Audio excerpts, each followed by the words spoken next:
خدا را. یہ حضور کہہ رہے ہیں یار. نبی پاک نے کعبہ کے سامنے کھڑے ہو کے فرمایا بیت اللہ تیری بڑی شان ہے, تیرا بڑا مرتبہ ہے, لیکن فرمایا میرے مومن کی عزت رب کی نظر میں کعبے سے بھی زیادہ ہے. ہم کیسے بیٹھ کے یار, ہم کیسے جرأت کرتے ہیں کسی کی پگڑی کھولنے کی کونے میں بیٹھ کے؟ ہم اپنے گھر بیٹھ کے کسی پر تبصرہ کر گئے, کسی بندہ مومن کی عزت اچھال گئے, بالکل پتہ نہیں تھا بات کا اور ہم نے کہانی بنا دی پوری کی پوری, داستان سرائی کر گئے. صبح سے شام تک ہماری گپ شپ کا عنوان کیا ہے؟ کسی نہ کسی کا شکوہ, کسی نہ کسی کی شکایت, یہ ہماری گپ شپ ہے. خدا را حضور نے تو خطبہ حجۃ الوداع میں پہلا سبق یہ دیا تھا کہ میرے جانے کے بعد ایک دوسرے کی عزت کرنا, اور اسی خطبے میں ایک جگہ پہ فرمایا یہ نہ ہو کہ میرے جانے کے بعد تم ایک دوسرے کی گردنیں مارنے لگ جاؤ. ایک دوسرے کی عزتوں کا خیال کرنا, پاس کرنا. مسلمانوں, میرے عزیز بھائیوں, بزرگوں, عزتوں کا دفاع شروع کریں. تھوڑی دیر کے لیے اپنی زبان لوگوں کے اوپر تبصرہ کرنے سے کنٹرول میں لائیں.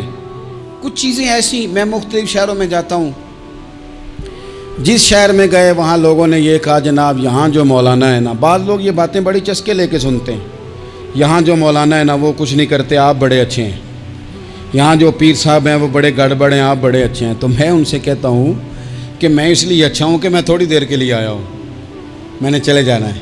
اور دوسری بات یہ کہ مجھے آپ جتنا مرضی اچھا کہہ لیں, میں نے رخصت ہو جانا ہے 2-3 گھنٹوں کے بعد. یہاں جس آدمی کا آپ شکوہ کر رہے ہیں نا, آپ اس کو جنازے کے لیے خبر کریں نہ کریں, اسے پتہ چل گیا نا محلے میں جنازہ ہو گیا, تو اسے کوئی کام بھی ہوا تو اس نے کہنا یار نہیں محلے میں فوتگی ہوگی, میں نے جنازہ پڑھانا ہے, اس نے جانا نہیں. تو کمزوریاں تو سب جگہ ہوتی ہیں, لیکن ان کمزوریوں کی وجہ سے آپس میں بغض پیدا کر لیا جائے گا. اور پھر کمال بات ہے نا کہ اپنی ساری کمزوریوں سمیت اپنے آپ سے پیار ہے, اپنے آپ سے محبت ہے, اور دوسرے کی ایک کا پتہ چل جائے تو ہمیں گھن آنے لگ جاتی. تو حضور نے خطبہ حجۃ الوداع کے موقع پر یہ بات ارشاد فرمائی. دوسرا حضور نے فرمایا لوگوں یاد رکھنا, یہ خطبہ حجۃ الوداع میں نبی پاک نے فرمایا, یہ حضور خطبہ دے رہے ہیں, اور اس وقت دے رہے ہیں جب حضور صحابہ کو بتا چکے ہیں کہ یہ آخری ملاقات ہے. جو دور دراز سے آئے ہیں ان کو بتایا ہے کہ یہ میری تمہاری جو مجلس ہے, جو محفل ہے, جو تم سے بات ہو رہی ہے, یہ آخری ہے. محبوب فرمانے لگے لوگوں یاد رکھنا قیامت قائم ہوگی. ان جملوں کا حسن ملاحظہ کر لیں. فرمایا قیامت قائم ہوگی, تم اپنے رب سے ملاقات کرو گے, اور فرمایا تمہارا رب تم سے تمہارے اعمال کے بارے میں پوچھے گا. یہ خطبہ حجۃ الوداع میں کریم نے فرمایا. صبح تم اٹھے, کیا عمل کیا, اللہ پوچھے گا. کسی سے ملاقات ہوئی, طرز کیا تھی, سوچ کیا تھی, اللہ پوچھے گا. لین دین میں کیا معاملات تھے, تمہارے اعمال کے, اللہ سے ملاقات ہوگی, وہ کھڑا کر کے پوچھے گا. اور حدیث میں کئی جگہ پہ حضور نے فرمایا وہ تم سے سوال کرے گا, تمہیں جواب دینا ہے. میرے عزیز بھائیوں, تیار رہنا چاہیے, تیار. ہم نا منت کرتے ہیں آخری دن ہو نا, تنخواہ دار لوگ کہتے ہیں یار یہ آخری ایام چل رہے ہیں, کوئی خرچہ نہ بتاؤ, اس لیے کہ حساب کے متھے لگنا ہے.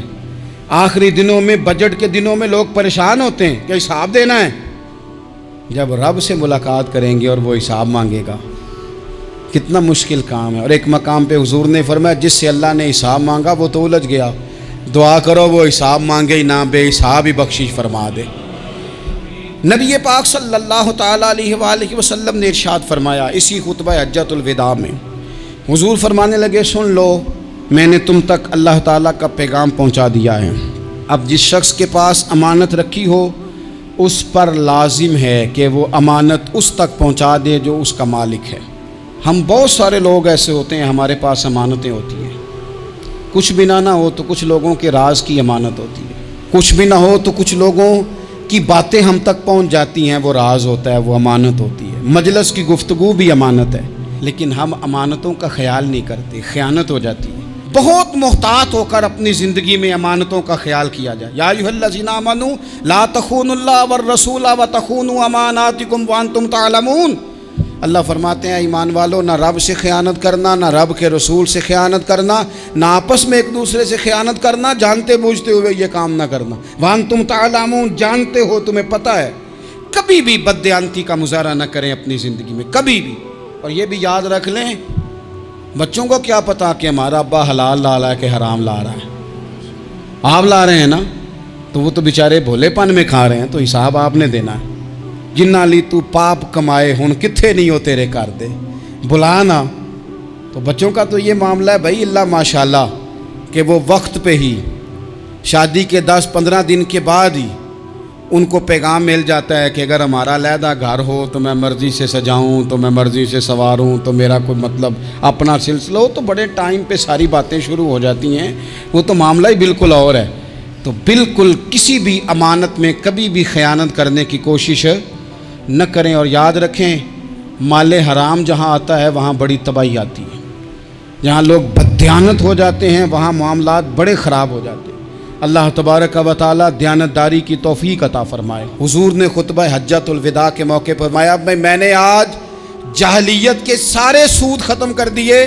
نبی پاک میدان عرفات میں کھڑے ہو کے فرمانے لگے، جس بندے نے بھی کسی سے پیسے لیے ہیں وہ اصل رقم دے گا، زائد نہیں دے گا۔ حضور کے بڑے قریبی تھے ایک، فرمایا انہوں نے بھی کچھ لوگوں سے پیسے لیے ہوئے، چونکہ وہ سب لوگ کرتے تھے، حرام ہی نہیں تھا۔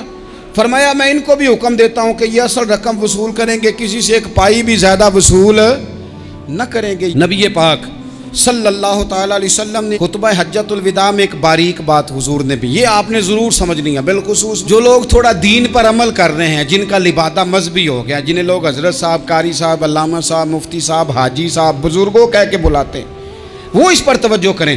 میرے نبی پاک صلی اللہ علیہ وسلم نے خطبہ حجۃ الوداع کے موقع پہ ارشاد فرمایا، لوگو شیطان اب مایوس ہو گیا ہے، وہ تم سے بتوں کی پوجا نہیں کرا سکے گا، ہاں وہ تمہیں چھوٹے چھوٹے گناہوں میں مبتلا کرے گا، وہ تم سے چھوٹے چھوٹے عیب کرائے گا، تم سمجھو گے یہ تو غلطی کوئی نہیں، فرمایا اس سے بچ کے رہنا۔ اب وہ مایوس ہو گیا، بتوں کی پوجا نہیں کرا سکتا، تمہیں اپنی پوجا نہیں کرا سکتا، لیکن چھوٹی چھوٹی غلطیاں، ایک مقام پہ فرمایا نا، چھوٹا گناہ ہونا تو مومن اسے پہاڑ سمجھتا ہے، اتنا بڑا ہو گیا، اور منافق کہتا ہے یہ تو کچھ بھی نہیں۔ تو اپنی زندگی کے اندر چھوٹی چھوٹی کوتاہیاں، حضرت سعدی فرمایا کرتے تھے سیلاب اچانک نہیں آتے، پہلے چھوٹا سا سوراخ ہوتا ہے دریا کے کنارے میں، اسے بند نہ کیا جائے پھر بڑا ہو جاتا ہے، پھر وہ ٹائم آتا ہے کہ بند ٹوٹ جاتا ہے، بستیاں ڈوب جاتی ہیں۔ پہلے چھوٹا گناہ انسان کرتا ہے، چھوٹا، پھر اس سے آگے بڑھتا جاتا ہے اور بڑی بڑی غلطیاں ہوتی ہیں۔ اللہ تبارک و تعالی ہمیں رائی کے دانے کے برابر بھی غلطی کرنے سے محفوظ فرمائے۔ نبی پاک صلی اللہ تعالیٰ علیہ وسلم نے اسی موقع پر ارشاد فرمایا، لوگو اللہ سے ڈرتے رہنا، اور میں تمہیں عورتوں کے ساتھ بھلائی کی وصیت کرتا ہوں۔ فرمایا رب نے تمہیں اختیار دیا ہے، عورتیں تمہارے سپرد کی ہیں، ان سے اچھا سلوک کرنا۔ فرمایا اگر کبھی کوئی ان پر تمہیں سختی کرنی بھی پڑے تو اتنی کرنا جتنی ان کی غلطی ہو، ان سے درگزر کرنا، ان سے پیار کرنا۔ اسلام نے خاتون کو باقاعدہ حقوق دیے، باقاعدہ، صحیح بخاری میں حدیث ہے۔ یہ جو نوجوان ہیں، مطالعہ کرنے والے، پڑھنے سننے سمجھنے والے، یاد رکھا کریں ان چیزوں کو۔ حضرت بریرہ رضی اللہ تعالیٰ عنہ حضرت عائشہ صدیقہ کی کنیزہ ہیں۔ حضرت مغیث رضی اللہ تعالیٰ عنہ ایک صحابی ہیں، ان کی وہ اہلیہ ہیں، وہ اپنے خامد سے علیحدگی چاہتی تھی۔ ان کے خامد بڑی محبت کرتے تھے، علیحدہ ہونا نہیں چاہتے تھے، خاتون رہنا نہیں چاہتی تھی۔ انہوں نے بڑی سفارشیں کرائیں کہ میرا خامد، میری بیوی مجھ سے صلح کر لے، حالانکہ وہ خاتون کنیز ہیں، خادمہ ہیں، کوئی بڑے قبیلے سے بظاہر تعلق نہیں۔ بالآخر انہوں نے گزارش کی، سیدہ عائشہ صدیقہ رضی اللہ تعالیٰ عنہ سے کہا، کچھ اور ذرائع اختیار کیے۔ حضرت مغیث نے رضی اللہ تعالیٰ عنہ، ان کے شوہر نے، کہ نبی پاک علیہ السلام کی خدمت میں عرض کریں، حضور میری سفارش کریں کہ یہ مجھ سے صلح کر لیں۔ تو نبی پاک علیہ السلام نے حضرت بریرہ رضی اللہ تعالیٰ عنہ جو کنیزہ ہیں، خادمہ ہیں، ان کو بلا کے کہا تمہارا خامد صلح کرنا چاہتا ہے۔ یہاں برادری کا بڑا کے کہتا ہے، پتر وہ میری بھی نہیں تو گال رکھنی، وہ میرے ککھاں دا بھی نہیں تو، وہ کیا کہہ رہے ہیں آپ؟ اللہ نے اسے حق دیا ہے، اور جسے حق اللہ دے اس کا رسول دے، اس سے کون ہوتا ہے کوئی حق چھیننے والا؟ نبی پاک صلی اللہ علیہ وسلم نے حضرت بریرہ سے کہا تمہارا خامد صلح کرنا چاہتا ہے اور وہ روتا ہے تمہارے لیے اور اس نے بڑی سفارشیں کی ہیں، تم اس سے صلح کر لو۔ حضرت بریرہ رضی اللہ تعالیٰ عنہ عرض کرنے لگی یا رسول اللہ صلی اللہ علیہ وسلم آپ جو حکم کریں میں حاضر ہوں، ایک بات پوچھ سکتی ہوں، ایک گزارش کر لوں، ایک صرف حضور میرا بولیا چولیا معاف کری، ایک بات کر لوں تو کہا کرو۔ عرض کی یا رسول اللہ یہ آپ کا حکم ہے یا مشورہ ہے؟ یہ محبوب کی بات ہے، محبوب کی۔ کوئی بزرگ کیوں جبر کرتا ہے کسی پہ؟ کوئی حضرت شیخ کیوں کہتے ہیں زبردستی عورت کو کہ تو جا؟ نبی پاک صلی اللہ علیہ وسلم نے فرمایا صلح کر لے۔ یا رسول اللہ ایک بات عرض کروں، کرو۔ حضور حکم ہے کہ مشورہ ہے؟ تو نبی پاک نے فرمایا نہیں مشورہ ہے، تم عاقلہ ہو بالغہ ہو، اسلام تمہیں با اختیار کرتا ہے، چاہو تو رہو چاہو تو خلا لے لو۔ عرض کرنے لگی حضور اگر مشورہ ہے تو پھر میں مغیث سے صلح نہیں کرنا چاہتی۔ میرے محبوب نے فرمایا تو جس حال میں راضی ہے میں بھی راضی ہوں۔ ٹھیک ہو گئی بات، ختم ہو گئی۔ حضور نے کوئی زور نہیں، اتنے اسلام حقوق دیتا ہے عورت کو، کسی کو اجازت نہیں کہ وہ جبر کرے، وہ ظلم کرے۔ میں آ گیا ہوں صلح نہیں کرنی، بے تو کیوں آیا ہے؟ تو نے وقت گزارنا ہے، جانے وہ خامد کس طرح کا ہو۔ تو نبی پاک صلی اللہ علیہ وسلم نے خطبہ حجۃ الوداع کے موقع پر فرمایا عورتوں کے ساتھ اچھا سلوک کرنا، اعتماد خلق چھوڑ دیں، اعتماد خالق کریں۔ بندوں پر بھروسہ نہیں، بھروسہ اللہ کی ذات پر۔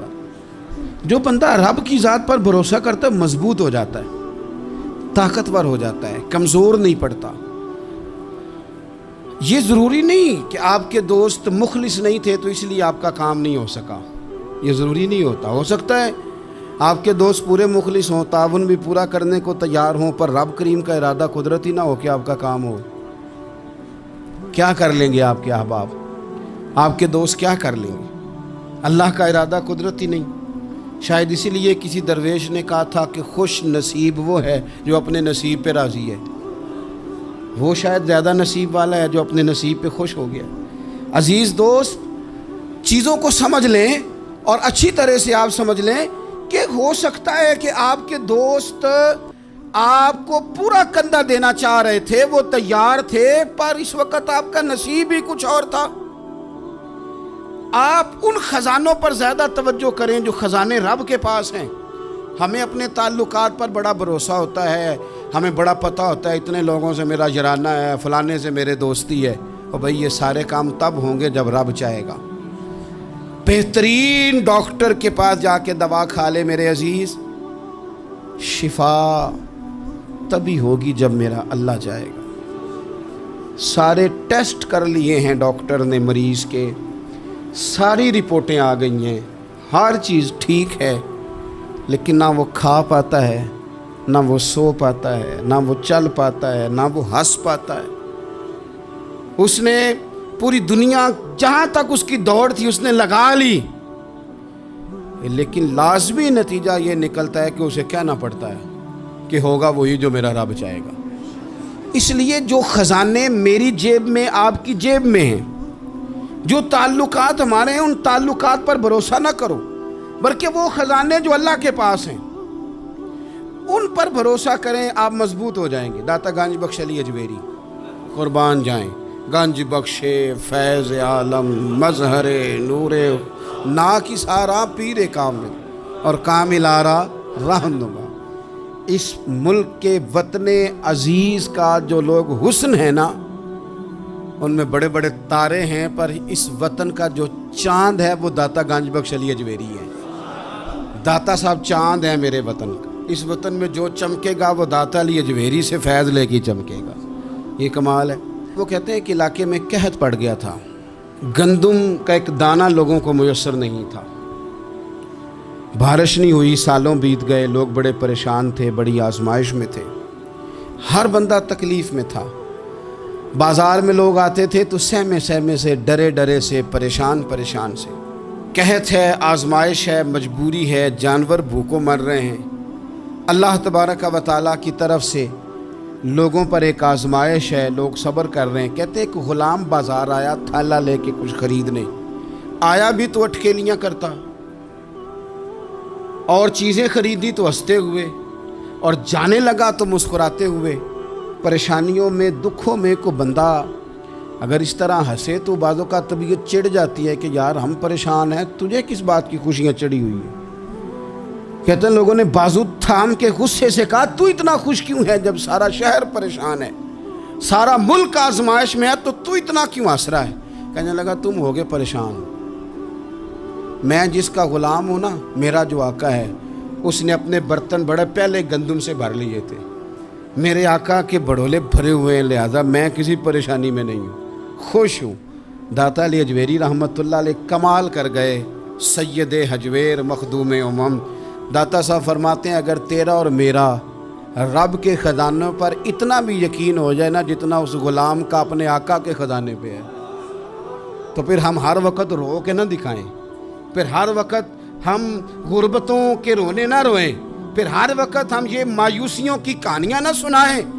لوگ اگر کہیں کہ بڑے دکھ ہیں، بڑی آزمائش ہے، بڑی پریشانی ہے، دنیا بڑی تکلیف میں، بیماریاں آ گئیں، آفتیں آ گئیں، تو بندہ مومن ہنس کے کہتا ہے تم پریشان ہوگے، ہم تو جس رب کے ماننے والے ہیں اس کے خزانے بھرے ہوئے ہیں، اور ہمارا رب عطا کرتا ہے تو پھر اپنے کرم سے اس طرح عطا کرتا ہے کہ وَيَرْزُقْهُ مِنْ حَيْثُ لَا يَحْتَسِبُ، وہ کہتے ہیں میں اتنا دوں گا اور وہاں سے دوں گا کہ تجھے خبر بھی نہیں ہوگی، میں تجھے وہاں سے دوں گا کہ تو نے کبھی سوچا بھی نہیں ہوگا۔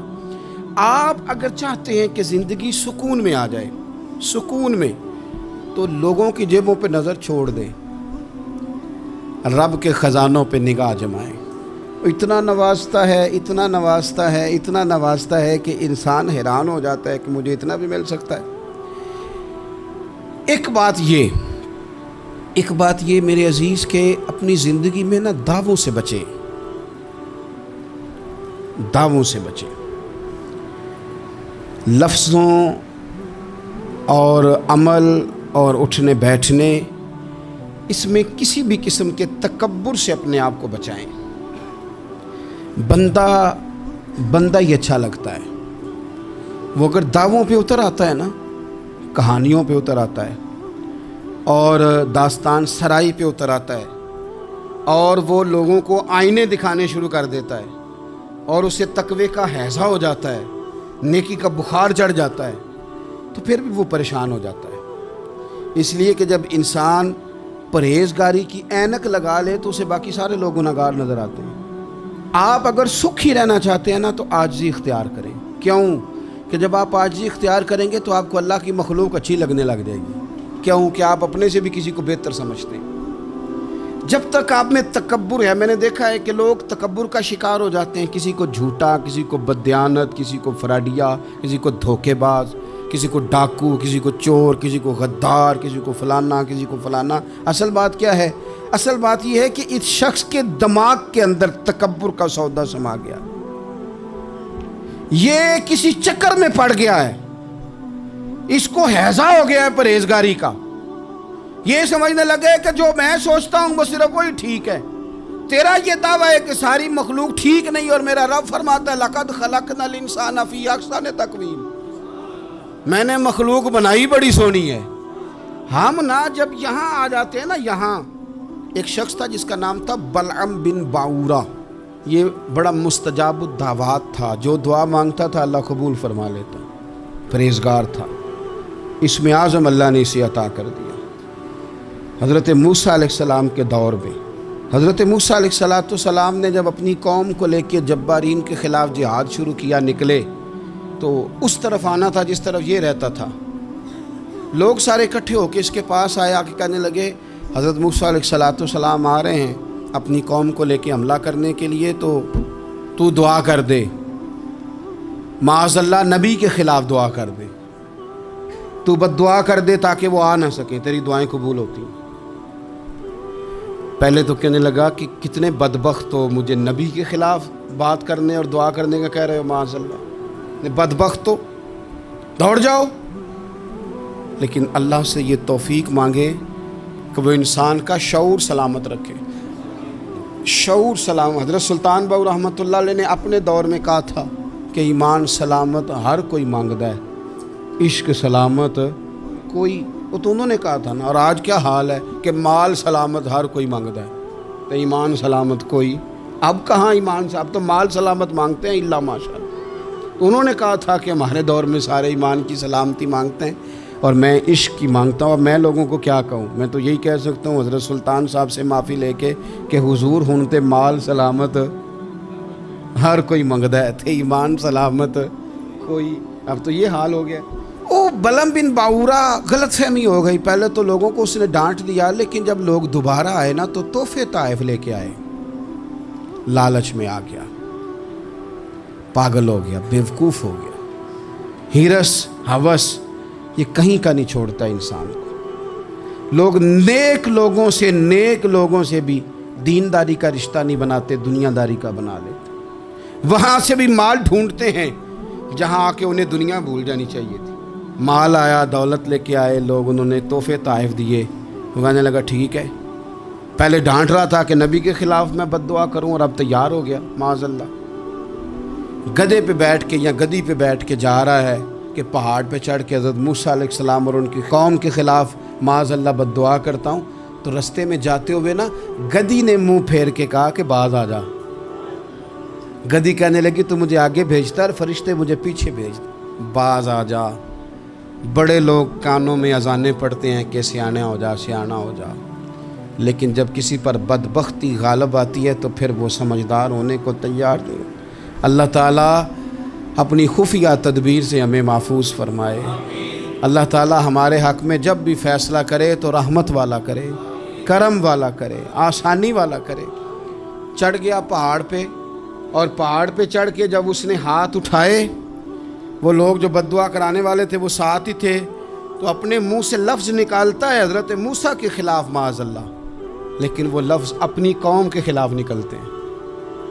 وہ ان کے خلاف بد دعا کرنے چلا تھا, تو چونکہ ہر چیز اللہ کے دست قدرت میں ہے نا, تو زبان سے نکالتا کچھ ہے, نکلتا کچھ اور ہے. پھر وہ وقت بھی آیا کہ زبان لٹک گئی, سینے پہ آ گئی, عذاب آ گیا اللہ کا, تباہ ہو گیا اپنی قوم سمیت. اپنی زندگی میں یاد رکھ لیں اچھی طرح, ہرس, ہوس, تکبر, غرور, وہ کسی چیز کا بھی ہو, وہ انسان کو لے ڈوبتا ہے.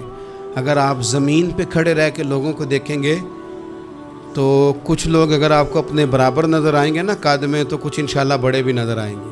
ہم نے لسٹیں بنا لی ہیں کہ کون کون کتنا غلط ہے. ہم نے ہر ایک کے بارے میں 2-4 باتیں یاد کر لی ہیں, فلانا اتنا خراب ہے, فلانا اتنا, اور فلانا اتنا. اس کا نقصان یہ ہوا ہے کہ اللہ کی خوبصورت مخلوق, خوبصورت رنگوں میں ہم نے حالات خراب کر لیے ہیں.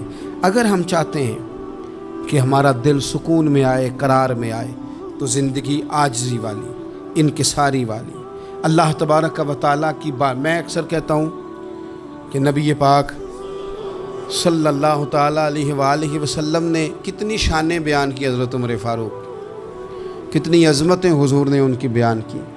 جب ان کا وصال ہونے لگا نا, ان کو زخم لگا, تو لوگ ان کی تعریفیں کرنے لگے. اب ان کو بھی پتہ تھا کہ میری عظمت میں حضور نے کیا کچھ بیان کیا ہے.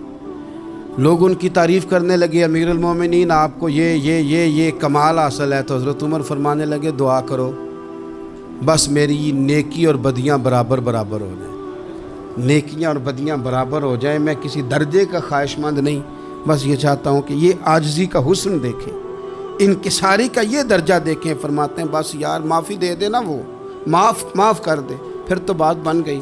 میں جلسوں پہ, اجتماعات پہ جاتا ہوں تو ایک رواج بن گیا ہے, لوگ بڑی بڑی قطاروں میں پھول لے کے کھڑے ہو جاتے ہیں اور گاڑیوں میں پھینکتے ہیں. تو میں اپنے سنگیوں سے کہتا ہوں کہ اگر تو قیامت میں بھی ایک پھول مل گیا نا, تو پھر تو یہ سارے استقبال کام آ گئے. اور اگر وہاں کھڑا کر لیا گیا نا, صحیح حدیث میں حضور نے فرمایا ہے کہ کچھ سوالوں کے لیے بندے کو محشر کے میدان میں کھڑا کر لیا جائے گا. ان سوالوں میں سے ایک سوال یہ بھی ہوگا کہ بتا اپنے علم پر عمل کتنا کیا تھا. تو میں نے کہا اگر تو روک لیے گئے تو پھر ان پھولوں کا کیا بنے گا, پھر تو آزمائش میں آ جائیں گے. اللہم استرنا بسترک الجمیل استغفر اللہ ربی من کل ذنب واتوب الیہ. اے اللہ, جو غلطیاں یاد ہیں ان سے بھی توبہ کرتے ہیں, جو بھول گئی ہیں ان سے بھی توبہ کرتے ہیں, جو ظاہر ہے ان سے بھی توبہ کرتے ہیں, جو چھپی ہوئی ہیں تیرا اور ہمارا راز ہے، ہم ان سے بھی توبہ کرتے ہیں۔ مالک جہاں جہاں جس جس مقام پر جس جس لحاظ سے عمدن یا سہون بول کر لہجے سے اور اشارے کنائے سے بھی کہیں کو تیری نافرمانی کر بیٹھے ہیں تو اس سے بھی تیری پناہ میں آتے ہیں۔ اپنی پناہ میں رکھیو، اپنی پناہ میں ہمیں ایمان کی موت دیجیو، اور صبح قیامت اپنے محبوب کی شفاعت ہمارے حق میں قبول فرمائیو۔ اللہ تبارک و تعالی جو حج پڑھا جا رہا ہے اس کے صدقے پوری امت پر اپنا فضل فرمائے۔